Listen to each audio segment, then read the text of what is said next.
प्यारे साथियों, मधु उपाध्याय एकेडमी में आप सभी का स्वागत करती हूँ। मैं मधु उपाध्याय। मैं आज लेके आई हूँ भारतीय इतिहास से जीके जीएस का क्वेश्चन। डियर, क्या लेके आई हूँ? भारतीय इतिहास से जीके जीएस का क्वेश्चन, जो कि यूपी एसआई के लिए है डियर। तो बिना लेट के मैं पढ़ाऊंगी। उससे पहले एक ही बात कहना चाहूंगी, प्लीज चैनल को सब्सक्राइब करें और किसी भी कंपटीशन एग्जाम के लिए UPSC, UPPCS, BPSC, SSC GD, UP police constable, railway, MTS, अन्य जो भी एग्जाम आप देना चाहते हैं उस एग्जाम की तैयारी में जीके जीएस आप पढ़ सकते हैं डियर, जो कि मैं आप सभी को पढ़ाती हूँ। तो मैं अभी लेके आई हूँ भारतीय इतिहास से जीके जीएस का क्वेश्चन, जो कि यूपीएसआई के लिए है डियर। बाकी आप किसी भी एग्जाम की तैयारी में इसे पढ़ सकते हैं। मैं बिना लेट के पढ़ाऊंगी। उससे पहले एक ही बात दोबारा से कहना चाहूंगी डियर, प्लीज चैनल को सब्सक्राइब करके बेल आइकन दबा लीजिए, ताकि जब भी हम कोई नया पोस्ट डालें तो आप तक तुरंत पहुंच जाए डियर। तो चलिए बिना लेट के शुरू करते हैं। चंद्रगुप्त मौर्य की सेंट्रोपोर्टस के रूप में पहचान किसने की थी? विलियम जोन्स ने की थी, स्मिथ ने की थी? तो विलियम जोन्स ने की थी। चंद्रगुप्त मौर्य की सेंट्रोपोर्टस के रूप में पहचान किसने की थी? विलियम जोन्स ने की थी। अगर आपको इसका डिटेल जानना है तो प्लीज कमेंट करें। नेक्स्ट क्वेश्चन है, ये एमसीक्यू क्वेश्चन में पढ़ा रही हूँ, वनडे एग्जाम जैसा। बाकी आप जीके जीएस में बहुत ही ज्यादा आपको नॉलेज होगा अगर आप इसे अच्छे से पढ़ेंगे। चलिए नेक्स्ट क्वेश्चन है, अशोक के किस शिलालेख में उनकी कलिंग विजय का उल्लेख मिलता है? 10वें में, 13वें में, किसमें मिलता है डियर? कमेंट करिए जल्दी जल्दी आप लोग। अशोक के किस शिलालेख में उनकी कलिंग का विजय उल्लेख मिलता है? 13वें में कि 10वें में? किसमें मिलता है डियर? 13वें में कि 10वें में? तो 13वें में मिलता है डियर। नेक्स्ट क्वेश्चन है, मौर्य काल में गुप्तचरों को क्या कहा जाता था? मौर्य काल में गुप्तचरों को क्या कहा जाता था डियर?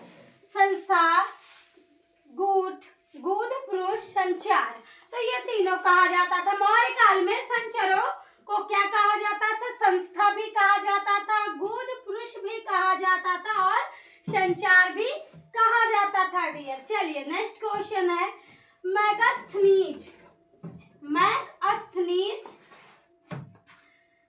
के अनुसार भारतीय समाज कितने भागों में विभक्त है? मैगस्थनीज के अनुसार भारतीय समाज कितने भागों में विभक्त है? 4 या 7? तो डियर 7। कितने में? 7 में। नेक्स्ट क्वेश्चन है, चंद्रगुप्त मौर्य के महल के अवशेष कहाँ से मिले थे? चंद्रगुप्त मौर्य के महल के अवशेष कहाँ से मिले थे डियर? उज्जैन, कुम्हार, पटना। कहाँ से मिले थे? जो था चंद्रगुप्त मौर्य के महल के अवशेष कहाँ से मिले थे?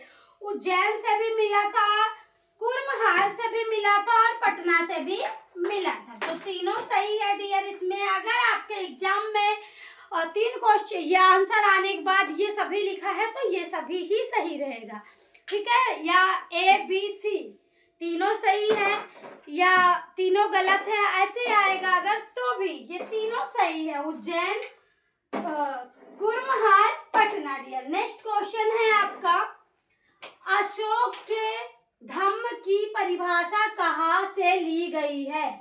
अशोक के धम्म की परिभाषा कहाँ से ली गई है डियर? कहाँ से ली गई है? तो राहुलोवाद सुत्त ऋग्वेद। तो राहुलोवाद सुत्त से ली गई है। अशोक के धम्म की परिभाषा कहाँ से ली गई है डियर? राहुलोवाद सुत्त से ली गई है डियर। नेक्स्ट क्वेश्चन है आपका, मौर्य काल में प्रचलित विशिष्ट था।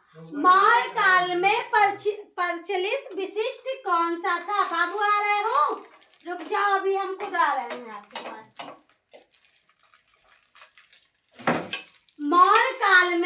प्रचलित विशिष्ट कौन सा था? निशुल्क, श्रम या भूमि कर? तो निशुल्क श्रम था डियर। ठीक है, मौर्य काल में प्रचलित विशिष्ट था तो निशुल्क श्रम था। ठीक है, नेक्स्ट क्वेश्चन है आपका, भारत में सर्वप्रथम सोने के सिक्के किसने चलाए? भारत में सर्वप्रथम सोने के सिक्के किसने चलाया डियर? शुंग ने, इंडो ग्रीक ने? शुंग ने, इंडो ग्रीक ने? किसने चलाया था डियर? इंडो ग्रीक ने चलाया था। भारत में सर्वप्रथम सोने के सिक्के किसने चलाया? तो इंडो ग्रीक ने चलाया था डियर। नेक्स्ट क्वेश्चन है आपका, शीशे के सिक्के किस वंश के शासकों ने चलाया? शीशे के सिक्के किस वंश के शासकों ने चलाया था डियर? सातवाहन मौर्य। सातवाहन मौर्य किस वंश ने चलाया था डियर? शीशे के सिक्के किस वंश के शासकों ने चलाया था? सातवाहन या मौर्य? तो इसका आंसर होगा डियर सातवाहन।